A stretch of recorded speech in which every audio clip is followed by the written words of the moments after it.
Bueno, muy buenos días a todos. Un saludo muy especial a todos quienes escuchan estas contribuciones que se realizan al Observatorio de la Administración Pública de la Universidad de Valencia.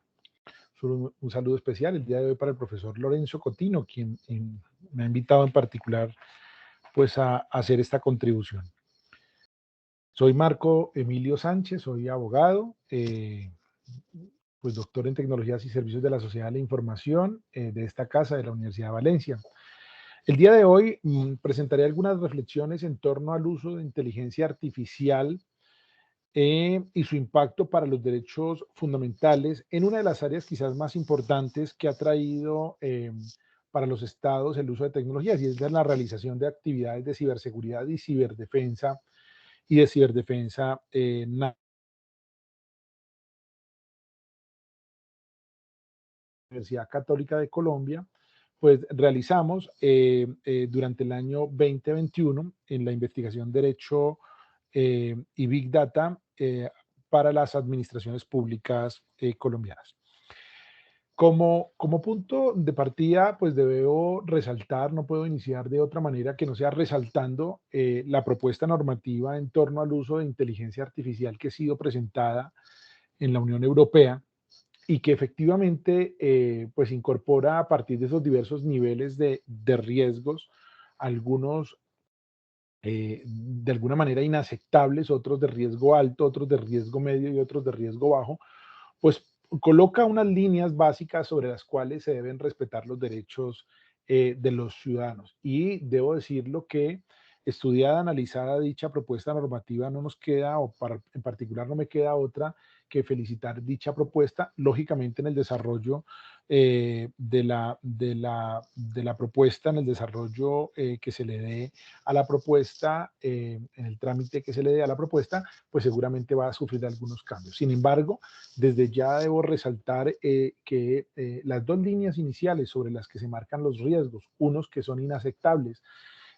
porque pueden poner en riesgo realmente derechos fundamentales esenciales de las personas, entre ellos la propia autonomía de la voluntad, otros de riesgo muy alto, como pudieran hacer, por ejemplo, la protección, la utilización de sistemas de inteligencia artificial en acciones de defensa y seguridad nacional, pues, pues resultan llamativos y han resultado de objeto de estudio, por lo menos en nuestro grupo de investigación. Desde hace varios años en Iberoamérica se viene avanzando pues con un conjunto de disposiciones, por un lado de tipo político, por otro lado de tipo jurídico,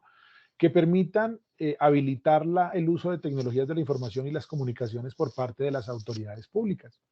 Me referiría en particular al uso de inteligencia artificial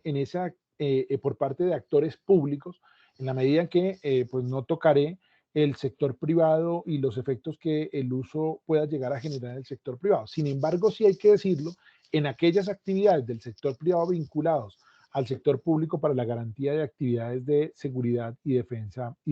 del ciberespacio, en particular de Colombia. Bueno, pues en Colombia, siguiendo esas normas que han venido, esos lineamientos de política iberoamericana,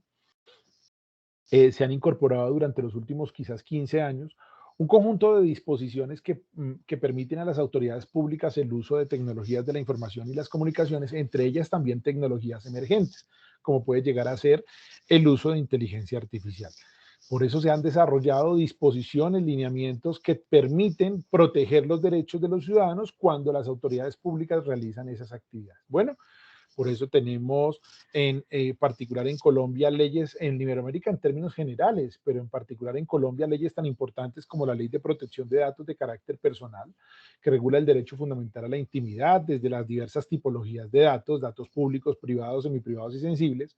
También ley de transparencia de acceso a la información pública desde la protección del derecho a acceso a la información pública, pero también desde la protección del derecho a la información pública clasificada y a la información pública reservada. Y otro conjunto ya de disposiciones de menor rango, que no son leyes, sino que son disposiciones de tipo normativo reglamentario, que desarrollan pues los procesos en los que se encuentran las autoridades públicas. Me refiero a todo un esquema de política pública de gobierno digital donde están incorporados habilitadores como servicios ciudadanos digitales, de autenticaciones digitales, de sedes electrónicas, de interoperabilidad, de seguridad y privacidad, de gestión electrónica documental, entre otros. Bueno, pues bien, esas normas de política pública han ido acompañados de marcos, particularmente uno, que es el marco de transformación digital, donde se le habilita a las autoridades públicas para que en los procesos de transformación que se están dando utilicen tecnologías emergentes. En particular, las actividades de seguridad y defensa nacional que están vinculadas, pues en este caso en Latinoamérica, a los ministerios de defensa, pues deben tener como punto de partida que cuando van a realizar actividades por medios digitales, lo deben hacer primero respetando esas normas básicas de política de gobierno digital que les permiten pues la garantía a los derechos de los ciudadanos. Pero por otro lado, normas especiales que están determinadas desde una órbita estrictamente constitucional y que van vinculadas al respeto a los derechos humanos y al derecho internacional humanitario. Bueno, pues bien, en virtud de la Constitución Política Colombiana, el artículo 93 se establece una disposición en torno a que los tratados internacionales ratificados por Colombia que reconocen, que validan los derechos humanos y el derecho internacional humanitario hacen parte de la legislación colombiana en virtud de lo denominado, del denominado bloque de constitucionalidad. Pues bien, ese conjunto de disposiciones internacionales de derechos humanos y derecho internacional humanitario también son normas de obligatorio cumplimiento para la realización de actividades de seguridad y defensa nacional desde el uso de tecnologías de la información y de las comunicaciones. ¿A qué me refiero? Cuando las autoridades militares del Estado están o realizan mejor su actividad a través de medios digitales para la garantía del ciberespacio, me refiero a actividades de ciberseguridad, entendida estas como medidas destinadas a identificar, proteger, a detectar, a responder y a recuperarse de potenciales daños a las redes y sistemas de información, en tanto sistemas de información y redes que representen infraestructura crítica nacional o servicios esenciales o que pongan en peligro la prestación de servicios esenciales para el Estado, pues esa realización de esas actividades de ciberseguridad debe realizarse desde el respeto a las normas constitucionales, también aquellas que traen o que están vinculadas al respeto a los derechos humanos y el derecho internacional humanitario. Pero por otro lado, las actividades de ciberdefensa, entendiendo estas actividades que están en cabeza de las fuerzas militares, Armada Nacional, Ejército Nacional, Policía Nacional, pues deben tener igualmente como punto de partida, lo hemos señalado, las normas, el respeto a las normas constitucionales básicas, entre ellas los tratados internacionales de derechos humanos. Así lo establece el artículo 93 de la Carta Política Colombiana, y cuando se hace un análisis de qué actividades o cómo impactan esas normas de derecho internacional humanitario las operaciones en el ciberespacio, pues encontramos con que se genera un impacto muy importante, un impacto que siguiendo, por ejemplo, el propio estudio de la Universidad de Cambridge, el propio manual de Tallinn, allí se establecen 154 reglas que necesariamente están vinculadas con el respeto a tratados internacionales que los estados han ratificado. Particularmente aquí desde el grupo de investigación hemos hecho un análisis y efectivamente esas 154 reglas también aplicarían en su gran mayoría quizás para una aplicación en virtud de los tratados internacionales ratificados por Colombia. No es un secreto que Colombia ha tenido un conflicto interno muy importante durante los últimos 50 años y eso le ha llevado a tener una solidez en tanto a la normativa de respeto a las normas referidas a los derechos humanos y al derecho internacional humanitario. Pues bien, en las actividades que se realicen en el ciberespacio, cuando se realicen actividades con tecnologías de la información por parte de esas autoridades de seguridad y defensa nacional, tendientes a la seguridad y defensa nacional, pues también debe haber un respeto allí de esos dos grandes bloques. Por un lado, los bloques de toda la política pública vinculada al uso de tecnologías, por otro lado, de ese conjunto de normas constitucionales